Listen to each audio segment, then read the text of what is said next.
Hello friends, welcome to our channel. আশা করি সবাই ভালো আছো। আজ আমি তোমাদের মাঝে 3টি প্রশ্ন শেয়ার করতে চলেছি। এই 3টি প্রশ্ন তুমি তোমার প্রিয় মানুষটিকে অবশ্যই করে দেখতে পারো। এইসব প্রশ্নের মাধ্যমে বুঝতে পারবে তোমার প্রেমিক বা প্রেমিকা তোমাকে ঠিক কতটা ভালোবাসে, তোমার জন্য কতটা এক্সাইটেড, তোমাকে ছাড়া তার মনে অন্য কেউ আছে কিনা, তোমাকে সত্যি ভালোবাসে নাকি সবটুকু অভিনয়। তবে আসো জেনে নিই এই 3টি প্রশ্নের মাধ্যমে। তার আগে আমাদের ভিজুস ক্রিয়েশনে নতুন হয়ে থাকলে চ্যানেলটি অবশ্যই সাবস্ক্রাইব করে নোটিফিকেশন অন করে দিবেন। নাম্বার 1, তুমি আমায় কেন ভালোবাসো? এই প্রশ্নটা তুমি তোমার প্রেমিক বা প্রেমিকাকে করো, যে তোমায় সত্যিকারে ভালোবাসে, যে তোমাকে সিরিয়াসলি পেতে চায়।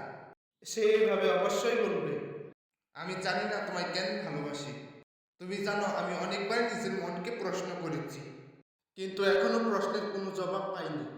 তোমার সাথে যেদিন আমার প্রথম দেখা হয়েছিল, সেই দিন থেকে হয়ে গেছি তোমার প্রতি আসক্ত। তোমাকে ছাড়া আমার কোনো কিছু ভালো লাগে না। যেই দিকে তাকাই আমি শুধু তোমায় দেখতে পাই। নাম্বার 2, যখন তুমি আমার থেকে সেরা কাউকে পাবে, তখন তো আমায় ভুলে যাবে। এই কথাটা তোমার প্রিয় মানুষটিকে বলে দেখো। সে যদি তোমার সঙ্গে ভালোবাসার অভিনয় না করে, যদি তোমাকে সত্যি ভালোবেসে থাকে, তবে বলবে, সেরা বলতে গেলে তুমি আমার কাছে সব থেকে সেরা। তোমার থেকে ভালো কাউকে পেয়ে তোমাকে ভুলে যাব। আমি কিন্তু এরকম ধরনের মানুষ না। তোমাকে ছাড়া আমি অন্য কাউকে পাওয়ার আশা কখনো করি না। তোমাকে ভালোবেসে যতটুকু সুখ শান্তি সম্মান পেয়েছি, তাতেই আমি খুশি। তোমার মতো একটি মানুষকে আমি আমার জীবনে পেয়ে অনেক সুখী আছি।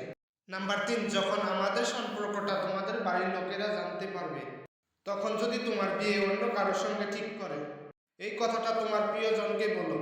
সে যদি তোমাকে কখনো ছাড়তে না চায়, তবে এইভাবে অবশ্যই বলবে, তুমি পাগল হইছ? আমি তোমাকে ছাড়া শুধুমাত্র বাড়ির লোকেদের কথায় অন্য কাউকে বিয়ে করব, এটা কখনোই সম্ভব হতে পারে না। আমি যে তোমার মায়ায় বন্দী হয়ে গেছি, তোমার মায়া থেকে হয়তো কখনো বের হতে পারবো না। আমি তোমাকে ভালোবাসি, ভীষণ ভালোবাসি। তুমি আমায় ছেড়ে যেও না। আমি তোমাকে ছাড়া বাঁচতে পারবো না।